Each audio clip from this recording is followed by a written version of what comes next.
Bismillahirrahmanirrahim. Assalamualaikum warahmatullahi wabarakatuh. Nahmaduhu wa nusalli hamidan wa musalliyan wa musalliman ala rasulihil karim. Allah subhanahu wa ta'ala meletakkan kejayaan manusia di dunia dan di akhirat hanya dalam amal agama yang sempurna seperti yang dibawa oleh Rasulullah sallallahu alaihi wasallam.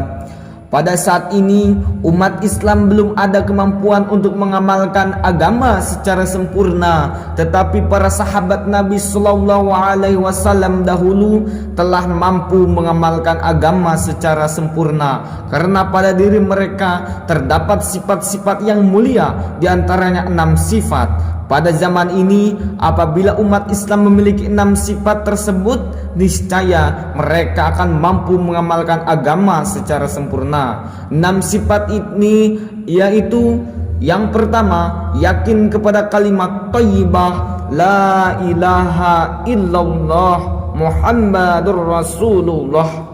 Kemudian yang kedua, salat khusu wal khudu. Yang ketiga, ilmu ma'adzikir. Yang keempat, ikramul muslimin. Yang kelima, tashihun niyah. Yang keenam, dakwah wa tabligh.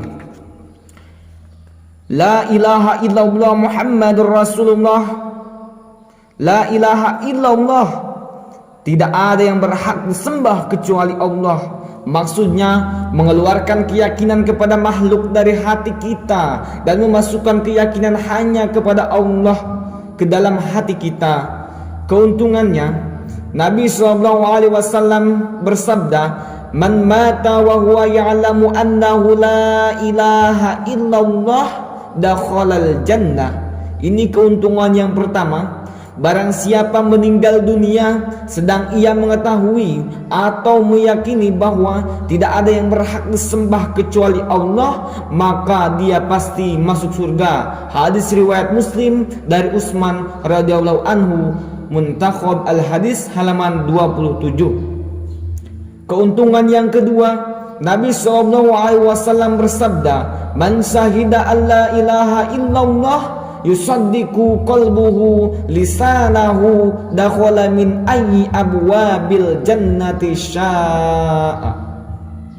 Barang siapa bersaksi bahwa tidak ada yang berhak disembah selain Allah, sedang hatinya membenarkan apa yang diucapkan oleh lisannya, maka dia akan masuk surga dari pintu mana saja yang dia kehendaki. Hadis riwayat Abu Ya'la dari Abu Bakar As-Siddiq radhiyallahu anhu, Muntakhab al-Hadis.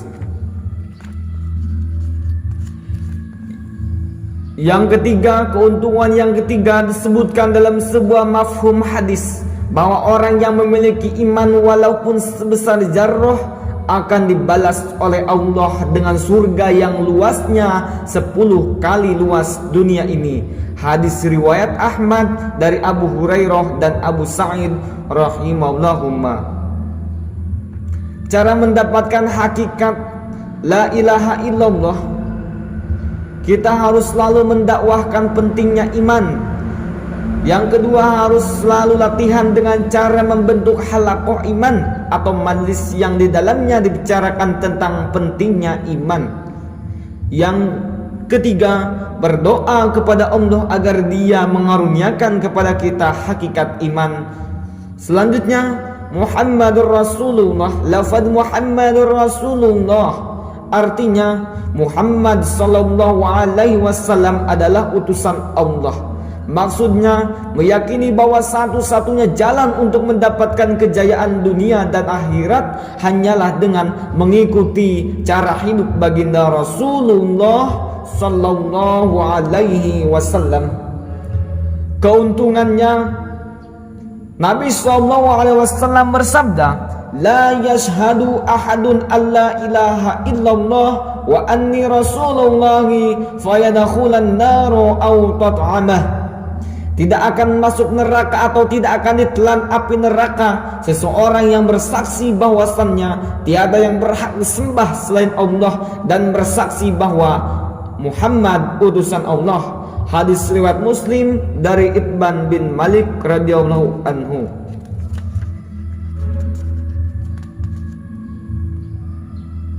Ini adalah potongan hadis Muntakhab al-Hadis halaman 30. Hadis Nabi SAW, "Man tamassaka bi sunnati inda fasadi ummati falahu ajru mi'atin syahid."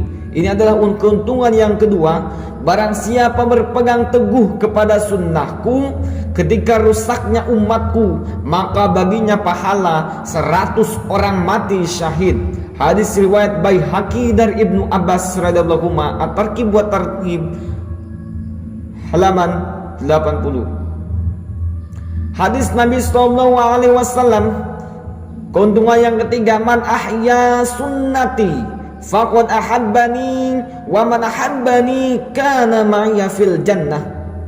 Barang siapa yang menghidupkan sunnahku, sungguh ia mencintaiku, dan barang siapa mencintaiku, maka ia akan bersamaku dalam surga. Hadis riwayat As-Sajzi, hadis marfu dari Anas radhiyallahu anhu, halaman 161, kitab Al-Jami'us Shaghir. Cara mendapatkan hakikat Muhammadur Rasulullah, kita harus selalu mendakwahkan pentingnya sunnah Rasulullah. Yang kedua, harus selalu latihan, yaitu dengan cara menghidupkan sunnah-sunnah Rasulullah SAW 24 jam dalam kehidupan sehari-hari. Yang ketiga, kita harus selalu berdoa kepada Allah agar Allah memberikan taufik dan hidayahnya kepada kita, sehingga kita dapat mengamalkan sunnah-sunnah Rasulullah sallallahu alaihi wasallam. Kita selanjutnya, sifat yang dimiliki oleh para sahabat yang kedua, yaitu sholat khusyuk wal khudu. Artinya sholat yang diiringi konsentrasi batin dan merendahkan diri di hadapan Allah, serta dilakukan dengan cara Rasulullah sallallahu alaihi wasallam. Maksudnya membawa sifat-sifat ketaatan kepada Allah yang ada dalam sholat ke dalam kehidupan sehari-hari. Keuntungannya, yang pertama, Allah Subhanahu wa taala berfirman, "Inna sholata tanha 'anil fahsya'i wal munkar." Sesungguhnya sholat itu dapat mencegah perbuatan keji dan munkar. Quran surat Al-Ankabut ayat 45. Allah Subhanahu wa taala berfirman, keuntungan yang kedua, "Wasta'inu bisabri wassholah." Dan carilah pertolongan dengan sabar dan salat. Quran surat Al-Baqarah ayat 45. Nabi Sulaiman alaihi wasallam, Nabi sallallahu alaihi wasallam bersabda, "As-sholatu mi'rajul mu'min." Salat itu mi'rajnya orang beriman. Cara mendapatkan hakikat salat khusyuk, yang pertama, kita harus selalu mendakwahkan pentingnya salat khusyuk. Yang kedua, latihan salat khusyuk dengan cara memperbaiki tertib zahir salat dari mulai istinja, wudu, hingga bacaan-bacaan dan gerakan-gerakan salat. Yang ketiga, menghadirkan keagungan Allah ke dalam hati kita ketika sedang melakukan salat. Yang selanjutnya, belajar menyelesaikan masalah dengan salat, dan kita tetap berdoa kepada Allah agar diberi taufik untuk mengerjakan salat dengan khusyuk dan khudu. Selanjutnya, sifat yang ketiga, yaitu ilmu ma'azikir. Ilmu artinya segala petunjuk yang datang dari Allah Subhanahu wa taala melalui baginda Rasulullah sallallahu alaihi wasallam. Zikir artinya mengingat Allah sebagaimana agungnya Allah. Maksud tujuan ilmu ma'azikir ini mengamalkan perintah-perintah Allah Subhanahu wa taala dalam setiap saat dan keadaan dengan menghadirkan keagungan Allah dalam hati kita, serta dilakukan dengan cara Rasulullah sallallahu alaihi wasallam. Keuntungan ilmu, yang pertama, Rasulullah sallallahu alaihi wasallam bersabda, "May yuridillahu bihi khairan yufaqihu fid din." Barang siapa yang dikehendaki Allah untuk diberi kebaikan, maka Allah akan memberinya kefahaman dalam agama. Hadis riwayat muttafaqun alaih dari Muawiyah radhiyallahu anhu. Al-abwab al-muntakhabah min mishkat al-mashabih halaman 69. Rasulullah sallallahu alaihi wasallam bersabda, Man salaka tariqan yaltamisu fihi ilman sahallallahu lahu tariqan ilal jannah. Barang siapa menempuh jalan untuk menuntut ilmu, maka Allah akan memudahkan baginya jalan menuju surga. Hadis riwayat Muslim, Abu Dawud, Nasai, Ibnu Majah, Ibnu Hibban dan Hakim dari Abu Hurairah radhiyallahu anhu. At-Targhib wa Tarhib. Rasulullah sallallahu alaihi wasallam bersabda kepada Abu Dzar radhiyallahu anhu, "Ya Abu Dzar, la an tagdu wa fata'allama ayatan min kitabillahi khairul laka min an tusalli mi'ata raq'ah wala an tagdu wa fata'allama baban minal ilmi umila bihi aw lam yu'mal bihi khairul laka min an tusalli alfa raq'ah." Wahai Abu Dzar, sesungguhnya kepergianmu untuk mempelajari satu ayat dari kitab Allah itu lebih baik bagimu daripada melakukan sholat 100 rakaat. Dan sesungguhnya kepergianmu untuk mempelajari satu bab ilmu, apakah dapat diamalkan atau tidak dapat diamalkan, itu lebih baik bagimu daripada melakukan sholat 1000 rakaat. Hadis riwayat Ibnu Majah dengan sanad hasan dari Abu Dzar radhiyallahu anhu. Keuntungan zikir, Nabi SAW bersabda, Masalul ladzi yadhkuru rabbahu wal ladzi la yadhkuru rabbahu masalul hayy wal mayyit. Perumpamaan orang yang mengingat Allah dan orang yang tidak mengingat Allah bagaikan orang hidup dan orang mati. Hadis riwayat Bukhari dari Abu Musa radhiyallahu anhu. Halaman 207 Muntakhab al-Hadits. Keuntungan zikir yang kedua dalam firman Allah Subhanahu wa taala, "Ala bi dzikrillahi tatma'innul qulub." Ingatlah, hanya dengan mengingat Allah hati menjadi tenang. Quran surat Ar-Ra'd ayat 28.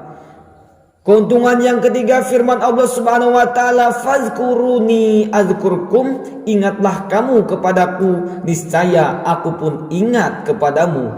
Quran surat Al-Baqarah ayat 152. Perlu kita ketahui ilmu itu terbagi dua. Yang pertama ilmu fadail, yaitu keutamaan-keutamaan amal. Yang kedua ilmu masail, yaitu ilmu fikih. Cara mendapatkan hakikat ilmu fadail, yang pertama kita harus selalu mendakwahkan pentingnya ilmu fadail. Yang kedua, latihan mendapatkan ilmu fadail dengan cara memperbanyak duduk dalam halaqah ta'lim fadail. Yang selanjutnya mengajak orang untuk duduk dalam halaqah ta'lim fadail. Yang selanjutnya menghadirkan fadilah, keutamaan atau keuntungan amal dalam setiap beramal. Yang ketiga, berdoa kepada Allah agar diberi hajat, perasaan butuh kepada ilmu fadail. Cara mendapatkan hakikat ilmu masail selanjutnya yaitu, yang pertama selalu mendakwahkan pentingnya ilmu masail. Yang kedua, dengan cara berlatih mendapatkan ilmu masail.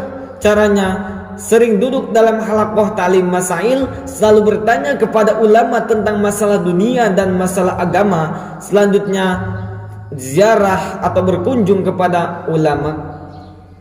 Dan cara ketiga, berdoa kepada Allah agar diberi hajat, perasaan butuh kepada ilmu masail.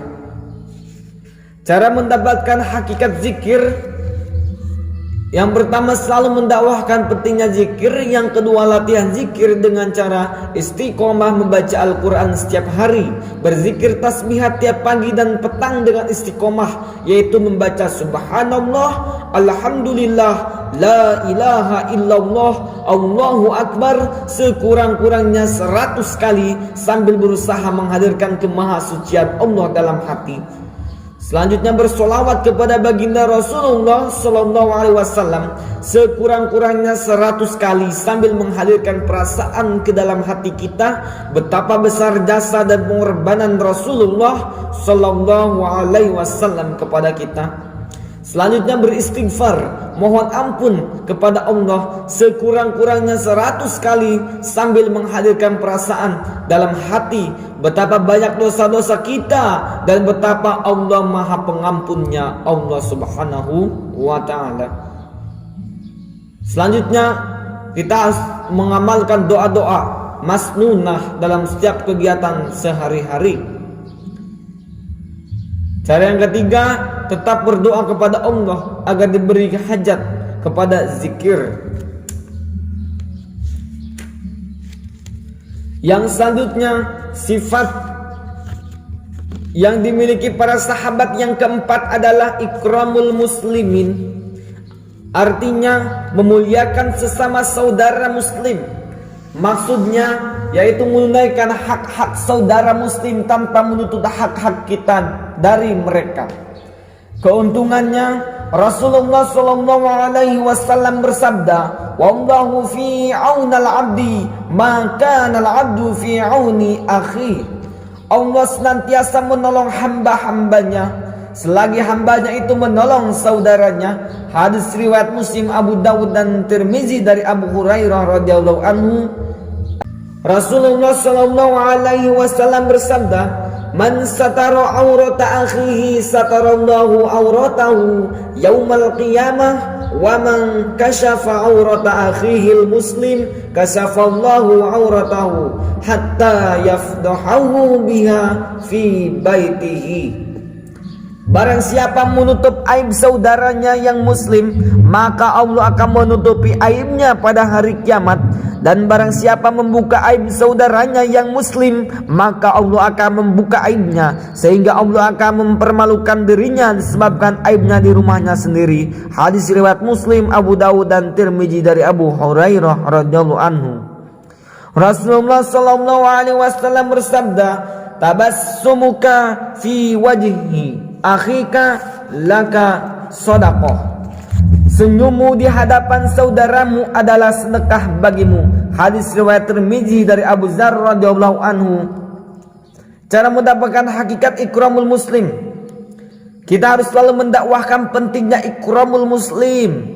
Latihan memuliakan sesama muslim dengan cara memuliakan alimil ulama, menghormati orang yang lebih tua, menghargai sebaya dan menyayangi yang lebih muda, memberi salam baik kepada orang yang kita kenal maupun kepada orang yang tidak kita kenal, bergaul dengan orang-orang yang berbeda wataknya. Yang ketiga, cara mendapatkan hakikat ikramul muslimin adalah berdoa kepada Allah agar dikaruniai sifat ikramul muslimin. Sifat yang kelima yang dimiliki Rasulullah SAW, sifat kelima yang dimiliki sahabat Rasulullah SAW adalah tashihun niyah. Artinya memperbaiki atau membetulkan niat. Maksudnya membersihkan niat kita dalam setiap amal dari niat-niat lain kecuali hanya untuk mencari keridhaan Allah Subhanahu wa Ta'ala. Keuntungannya Rasulullah Sallallahu Alaihi Wasallam bersabda, "Innallaha la yaqbalu minal amali illa ma kana lahu khalisan wa bataghi bihi wajhah." Innallaha la yaqbalu minal amali illa ma kana lahu khalisan wa bataghi bihi wajhah. Innallaha la yaqbalu minal amali illa ma kana lahu khalisan. Innallaha la yaqbalu minal amali illa ma kana lahu khalisan wa bataghiya bihi wajhuh. Sesungguhnya Allah tidak menerima suatu amal kecuali yang disertai keikhlasan dan semata-mata mengharapkan keridhaannya. Hadis riwayat Nasai dari Abu Umamah Al-Bahili radhiyallahu an. Hadis riwayat Nasai dari Abu Umamah Al-Bahili radhiyallahu anhu. dalam kitab Al-Jami'us Shaghir halaman 74. Rasulullah SAW bersabda, ini keuntungan yang kedua, innallaha la yanzuru ila suwarikum wa amwalikum walakin yanzuru ila qulubikum wa a'malikum. Sesungguhnya Allah tidak memandang kepada rupamu dan hartamu, tetapi Allah memandang kepada hatimu dan amalmu. Hadis riwayat Muslim dari Abu Hurairah dari kitab Al-Jami'us Shaghir halaman 74. Nabi SAW berwasiat kepada Muaz bin Jabal radhiyallahu an ketika beliau mengutusnya ke Yaman, ya Muaz, akhris dinaka yakfikal amalul qalil. Ikhlaslah dalam setiap amal agamamu, niscaya dengan keikhlasan itu amal yang sedikit akan mencukupimu.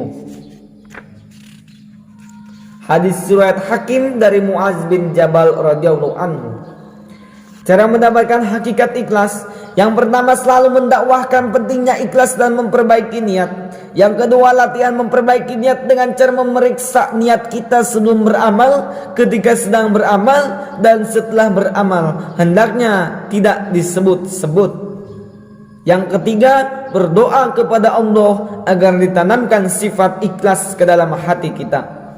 Sifat yang terakhir adalah dakwah wa tabligh. Sifat dakwah wa tabligh yang dimiliki para sahabat ini, dakwah artinya mengajak, tabligh artinya menyampaikan. Maksudnya untuk memperbaiki diri agar kita dapat mempergunakan harta, diri dan waktu sesuai dengan perintah Allah, untuk menghidupkan agama secara sempurna pada diri kita sendiri dan pada diri seluruh manusia di seluruh alam. Keuntungannya, Allah Subhanahu wa taala berfirman, "Wa man ahsanu qawlan mimman da'a ilallahi wa 'amila shalihan wa qala innani minal muslimin." Dan siapakah yang lebih baik perkataannya daripada orang yang menyeru manusia kepada Allah dan mengerjakan amal solih dan ia berkata, sesungguhnya aku termasuk orang-orang yang berserah diri. Quran surat Fussilat ayat 33. Keuntungan yang kedua, Rasulullah SAW bersabda, man da'a ila hudan kana lahu minal ajri mislu ujuri man tabi'ahu la yanqusu dzalika min ujurihim syai'a.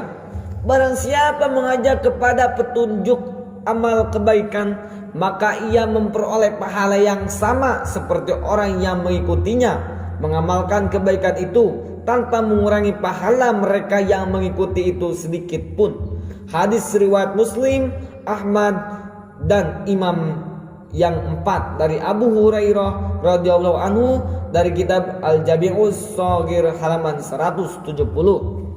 Rasulullah SAW bersabda, keuntungan yang ketiga adalah laqad watun fi sabilillahi aw rauhatun khairun minad dunya wa ma fiha. Sesungguhnya sepagi atau sepetang keluar di jalan Allah lebih baik daripada mendapatkan dunia dan seluruh isinya. Hadis riwayat Bukhari dan Muslim dari Anas radhiyallahu anhu. Cara mendapatkan hakikat dakwah dan tabligh, yang pertama selalu mendakwahkan pentingnya dakwah dan tabligh.